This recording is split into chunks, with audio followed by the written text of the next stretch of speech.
দর্শক, আপনারা এই মুহূর্তে দেখছেন একটি শিখর পরিবহন বাসে আসলে কিছুক্ষণ আগেই অগ্নিকাণ্ডের ঘটনা ঘটে। সেই ঘটনাস্থলটি হচ্ছে বায়তুল মোকাররমের মসজিদের যে গেট আছে এবং এখানে বঙ্গবন্ধু স্টেডিয়ামের ঠিক 1 নম্বর গেটের এখানেই আপনারা দেখছেন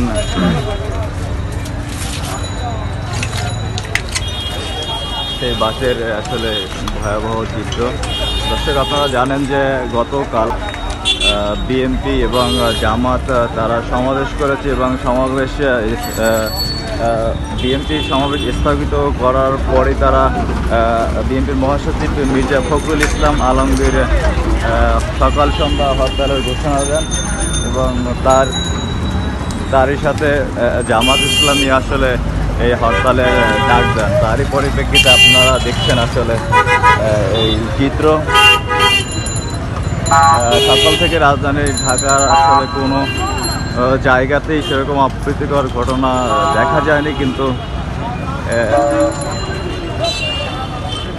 এই একটি বাস এখন পর্যন্ত দেখা যাচ্ছে, শিখর পরিবহনের বাসটি।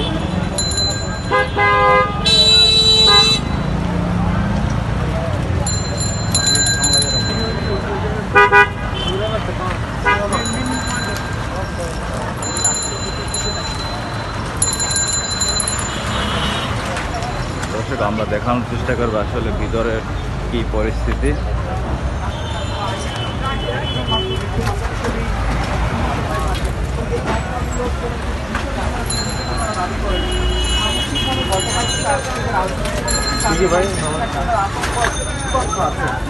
কিন্তু একই সাথে আবার মানুষ এই হরতাল পুরোপুরি সমর্থন করতে পারছে না।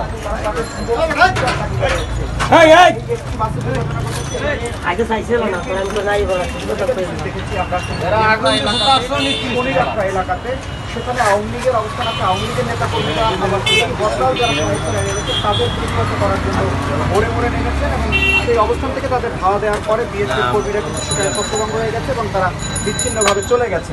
কিন্তু এইরকম ঘটনাগুলোকেই মানুষ ভয় পাচ্ছে যে ঠিক এরকম যদি চোরাগুপ্ত হামলা হয় তাহলে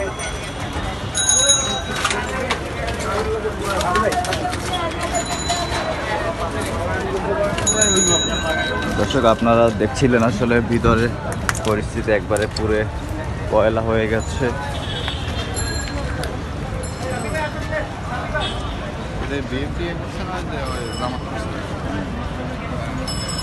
ঠিক বায়তুল মোকাররম মসজিদের যে গেটটি রয়েছে আপনারা দেখতে পাচ্ছেন এবং স্টেডিয়ামের 1 নম্বর গেট।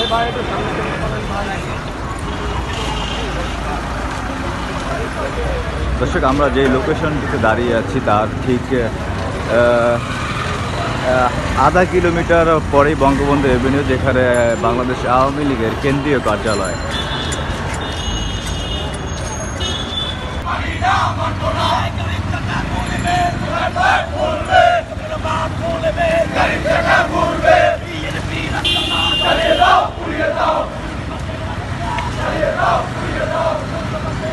সংবাদ, ফিচার ও অনুষ্ঠানের জন্য ভিজিট করুন সংবাদ প্রকাশের ওয়েবসাইট এবং যুক্ত থাকুন ফেসবুক পেজ ও ইউটিউব চ্যানেলের সঙ্গে।